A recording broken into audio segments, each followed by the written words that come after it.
नमस्कार। अभ्यास से कराए कर्म, हमारा क्या दोष। तो ये वैसे जब हम बचपन में जब बड़े हो रहे थे तो हमारी दादी के पास से ये इन बातों को सुनते थे। ये हिंदी में तो दादी बात नहीं करती थी, वो बंगला में बोलती थी। अभ्यास से कराए कर्मो हमार की दोष, ये बंगला का शब्द है। मैं अनुवाद करके थोड़ा टूटा फूटा हिंदी में ही ये बताया, अभ्यास से कराए कर्म मेरा क्या दोष। तो आप देखिए अभ्यास की बात यहाँ आ गई, पर हम ये जो साधना पद्धति, ये जो कर्मयोग फॉर 21st सेंचुरी का फिट फॉर लाइफ प्रोग्राम जो है, जो सीखने सिखाने का एक जरिया है, एक सिलसिला है, और ये साधना पद्धति है। साधना यानी अभ्यास। क्यों मैं अभ्यास की बात से शुरू किया ये आप समझ जाएंगे। आज की सत्संग का जो विषय है उसके साथ बहुत जुड़ा हुआ है। तो साधना पद्धति में हम अभ्यास ही कर रहे हैं, अनुशीलन कर रहे हैं, अलग अलग चीजों की अभ्यास कर रहे हैं। और इधर कह रहे हैं अभ्यास से काम हो जाता है, मेरा क्या दोष है। तो बात यह है कि अभ्यास जो है ये हर समय इसका बुरा कॉनोटेशन ही नहीं होगा, इसको कोई बुरा असर ही नहीं होगा। अभ्यास के वजह से बुरा भी कर सकते हैं और भला भी कर सकते हैं। हम हर चीज जो करते हैं, कर्म जो करते हैं, इनमें से बहुत चीज अभ्यास के वजह से होता है। तो ये अभ्यास जो है, अभ्यास यानी बार बार एक ही चीज को करने के वजह से। तो ये अभ्यास जो साधना का भी वही भीत है, वही पृष्ठभूमि है साधना का भी, अभ्यास। बहुत समय साधक को अभ्यासी भी कहा जाता है। हिंदी में तो ये अक्सर ये इन शब्दों को एक दूसरे के परिपूरक के तरह व्यवहार किया जाता है। साधक या अभ्यासी, जो किसी भी भली चीजों की अभ्यास करते हैं, कोई योग अभ्यासी, योग साधक, इस तरह से शब्दों का प्रयोग होता है। तो आज हम बात करने वाले हैं अभ्यास के साथ जुड़ा हुआ और ये साधना के साथ जुड़ा हुआ दो चीजों के बारे में। एक है परंपरागत चीज, जिसको हम कहते हैं संस्कार। देखिए, संस्कार शब्द की इस्तेमाल होती है हमारी भाषाओं में, और हमारे देश में तो संस्कार को बहुत अहमियत दिया जाता है। ये कहते हैं कि माँ बाप या गुरु अपने संतान को, अपने शिष्य को जितना ज़्यादा संस्कार देते हैं, उतना ही वो उनको कुछ खजाना दे रहे हैं। जो संस्कार वो उनको गिफ्ट के तौर पे, यानी कि कोई भी जिससे उसके जीवन संवर जाए, ऐसे चीज़ों को संस्कार के रूप में देते हैं। और यही कह रहे हैं कि जितना संस्कार देते हैं उतना ही आप अगर पिता माता हो या आपके संतान को आप जितना संस्कार दे रहे हैं, उतना आप उनका भला कर रहे हैं। ऐसा ही माना जाता है। कहा जाता है कि माँ बाप देते क्या है, आखिर संस्कार देते हैं। ये माँ बाप जब या गुरु को जब पता हो जाता है, तब वो उस पर ख्याल रखते हैं। तो ये संस्कार हम जानते हैं, इन शब्द का बहुत उपयोग होता है। ये परंपरागत एक शब्द है। इसको हम जोड़ रहे हैं एक और कॉन्सेप्ट और या एक और विषय के साथ, वो है न्यूरोसाइंस। न्यूरोसाइंस यानी कि हमारा ब्रेन जो है ना, ब्रेन नर्वस सिस्टम का ही एक मूल अंश है ब्रेन, यानी अपना मगज। तो ये मगज जो है या ब्रेन जो है, ब्रेन ही कह रहा हूं, मगज शब्द से ज्यादा ब्रेन सबको पता है आज। तो ये ब्रेन के विषय में पिछले 20-30 साल में बहुत शोध हुआ है, बहुत अनुसंधान हुआ है। ब्रेन का जो विज्ञान है उसमें बहुत विकास हुआ है। क्यों? क्योंकि ब्रेन के बारे में स्टडी करने के लिए, उसके बारे में अनुसंधान करने के लिए, उसके बारे में रिसर्च करने के लिए जिन यंत्रों की जरूरत थी, वो यंत्र हाल ही में बना है। हाल ही में पिछले 30-40 साल में बहुत डेवलपमेंट, बहुत विकास हुआ है उन यंत्रों के मामले में। तो ये यंत्र बन गए, तो ब्रेन का बहुत रिसर्च हुआ। तो इसके बाद इसके जरिए जो गवेषक है, जो अनुसंधानकारी है, इनको बहुत कुछ पता चला जो उनको पहले पता नहीं था ब्रेन के बारे में। तो ये ब्रेन रिसर्च से जो चीजें निकला है, ब्रेन स्टडी या न्यूरोसाइंस से जितनी भी चीज निकली है अभी पिछले 10-20 साल में, और अभी हाल में और ज्यादा ये उभर के आ रहा है, तो इसके साथ संस्कारों का, जो कि बहुत एक परंपरागत चीज है, हमारे ऋषि मुनि संस्कार की बात करके गए हैं, संस्कार दिला के गए हैं, तो ये संस्कार के साथ न्यूरोसाइंस का क्या संबंध है? इसको समझने के लिए एक प्रश्न का उत्तर आपको समझना पड़ेगा, आपको देना पड़ेगा, आपको सोचना पड़ेगा। एक बहुत सा सरल प्रश्न है कि देखिए, हम कहते हैं कि हम सब सोचते हैं, मनुष्य होने के नाते हम सब सोचते हैं, सारा दिन हम सोच रहे हैं। मन क्या कर रहा है? कुछ ना कुछ सोच रहा है। अच्छा, सोचना मतलब चिंतन करना, उसको कोई गंभीर चिंतन, ऐसा ही नहीं, छोटी सी चीज है। कोई पूछा, अरे 13 दुगुने में कितना होता है? तो 13 दुगुने 26, 13 तिहाई 39। ये सब आप जो बोल रहे हैं, ये कैसे बोल रहे हैं? सोच के बोल रहे हैं। तो ये जो गणित कर रहे हैं, ये भी एक तरह का सोचना है। आप इतिहास पढ़ रहे हैं, आप कविता लिख रहे हैं, सब के अंदर सोच है। आपका मन उसमें चिंतन में लगा हुआ है, सोच आ रहा है। कोई भी चीज करने के लिए आप प्लानिंग कर ले, घर बनाना है, उसके लिए सोच रहे हैं कैसे क्या होगा, नहीं होगा। तो ये सारा चीज, हमारा मन हमेशा सोचने में लगा हुआ है। अब प्रश्न ये है, प्रश्न अच्छा से समझिए, प्रश्न है कि हम सोचते हैं तो सोचते क्यों हैं? क्यों सोचते हैं? अब आपको लगेगा कि ये भी कोई प्रश्न है, पर ऐसे ही प्रश्न अहम प्रश्न है।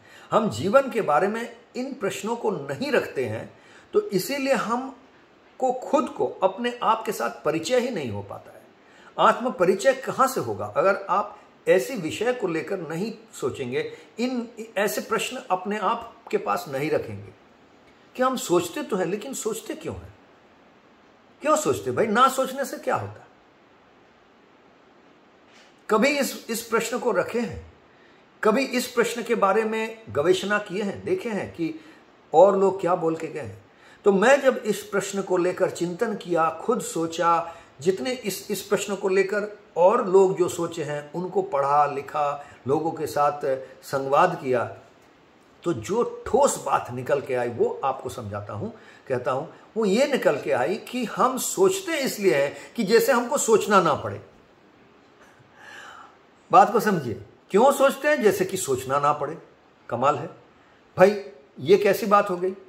अच्छा, इसको समझाता हूं। देखिए, जब आप मानिए, मैं कह रहा हूं कि आपको 13 की तिहाई की बात किया था, 13 दुगुने 26, 13 तिहके 39। ये कैसे बोल रहे हैं? जब हम ये गणित सीखे थे, हमारे गणित अध्यापक जो टीचर थे, शिक्षक थे, वो उस समय हमको सोच करवा के सोचो, इसको चिंता करो, बार बोलो, बोल के करके बाइहार्ट करवा लिए, कंठस्थ करवा लिए। यानी कि कंठस्थ, कंठ से 13 दुगुने 26, कंठ से, ब्रेन तक नहीं जाएगा बात, सोचना नहीं पड़ेगा, बिना सोचे जवाब देना पड़ेगा। 13 दुगुने 26, 12 दुगुने 24, ये बिना सोचे बोलना पड़ेगा। उसके लिए सोचना पड़ रहा है। वो जबरदस्ती बोल रहे हैं, सोचो, करो, इसको अनुशीलन करो, बार बोलो। क्यों करो? मेमोरी में डालो। ये सब मन की बात है, मन को काम में लगाओ। जैसे कि बाद में जब ये प्रश्न आए, तब मन को काम में ना लगाए, कंठ को काम में लगाए बोल दो, कंठस्थ हो जाए, बाय हार्ट हो जाए, यानी कि ब्रेन तक बात पहुंचे ही नहीं।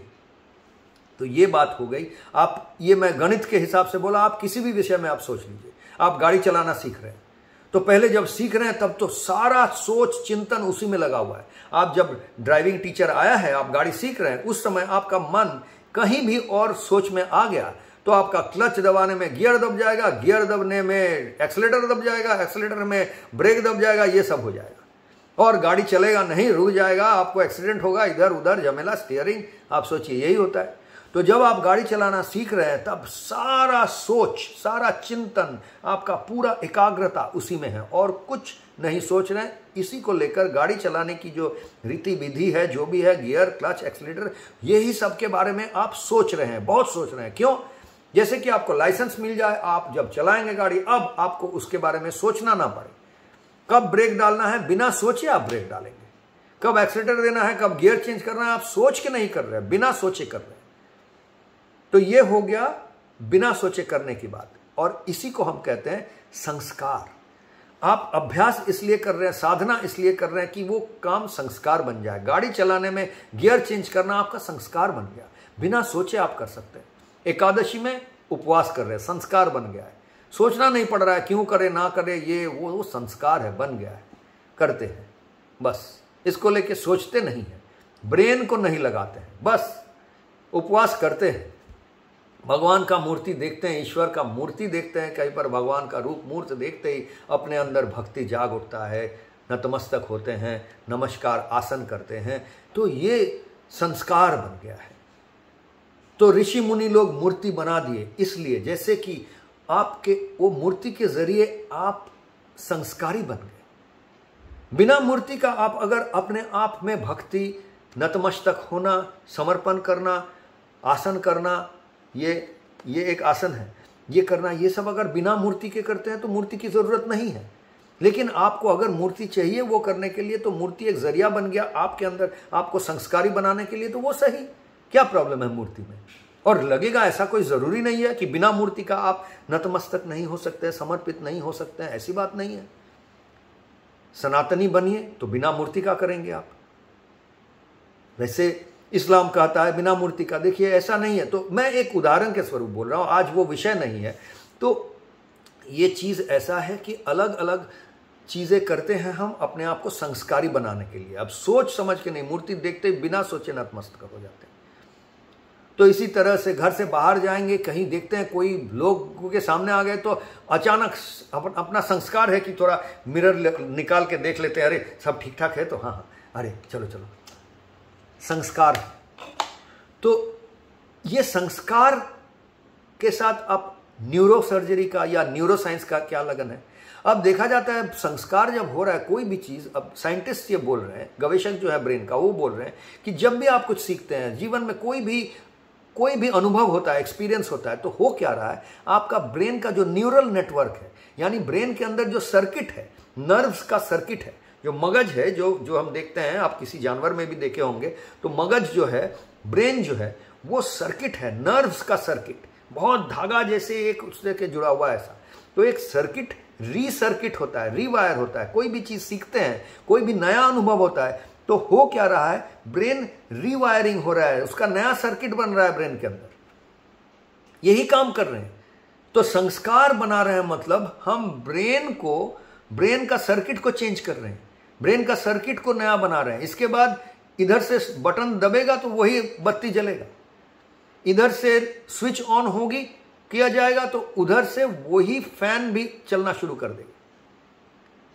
तो ये मैं इलेक्ट्रिक का एक घर में जो हम बहुत वाकिफ है, इलेक्ट्रिक सर्किट ऐसे काम करता है। इलेक्ट्रिशियन आता है, लाइट ये स्विच बनाता है, ये स्विच दाबने से वो लाइट, इसी तरह हमको कोई भी संकेत मिलेगा, स्विच यानी संकेत आएगा तो हमारा ब्रेन का सर्किट उसी तरह से काम करेगा, ब्रेन मैसेज भेजेगा, हम कर्म भी वैसा करेंगे। तो ये संस्कार बनना और ब्रेन का रिवायरिंग होना एक ही चीज है। हमारे ऋषि मुनि जब कह के गए थे कि संस्कारी बनो, तब वो कह रहे थे कि अभ्यासी बनो, साधक बनो, बन के आप अपने ब्रेन को रिवायर करो। तब तक उनको शायद ये ब्रेन के बारे में इतना, ब्रेन का साइंस, न्यूरो साइंस के बारे में बिल्कुल इस तरह से पता नहीं था, लेकिन वो समझे थे ऐसी कुछ होती है। इसीलिए चक्र की बात किए थे, वो सब मैं बाद में आऊंगा। लेकिन ये जो ब्रेन का रिवायरिंग है यही संस्कार है। और कर्मयोग फॉर 21st सेंचुरी का ये जो फिट फॉर लाइफ प्रोग्राम है, इसमें हम यही प्रयास कर रहे हैं। इसीलिए हम कहते हैं तन प्राण मन चित्त, कि जब आप कुछ भी कर रहे हैं तो ये भी समझे कि आपको तन लेवल पर, मतलब फिजिकल लेवल पर क्या हो रहा है। आप आध्यात्मिक काम कर रहे हैं तो भी आपका उसका एक फिजिकल लेवल पर एक उस डायमेंशन पर कुछ हो रहा है। आप फिजिकल कुछ कर रहे हैं, शरीर को लेकर कुछ कर रहे हैं, भौतिक दुनिया में, इस जगत में कुछ कर रहे हैं, तो उसको आध्यात्मिक जो दुनिया है उसमें भी उसका कुछ असर हो रहा है। तो ये असरदार है, एक दूसरे को असर करते रहता है, तन प्राण मन चित्त। तो आज सत्संग में यही चीज को लेकर हमको आपके साथ संवाद करना था। आशा है कि इससे आप अपने साधना को और जोर दे पाएंगे और समझ पाएंगे इस प्रज्ञा के साथ। तो और इस प्रज्ञा को आप इसको कौशल और साधना में लगाकर अपने आप को और उन्नति की ओर लेके जाएंगे। इसी आशा के साथ आज का सत्संग यहीं पे समाप्त करता हूं। नमस्कार।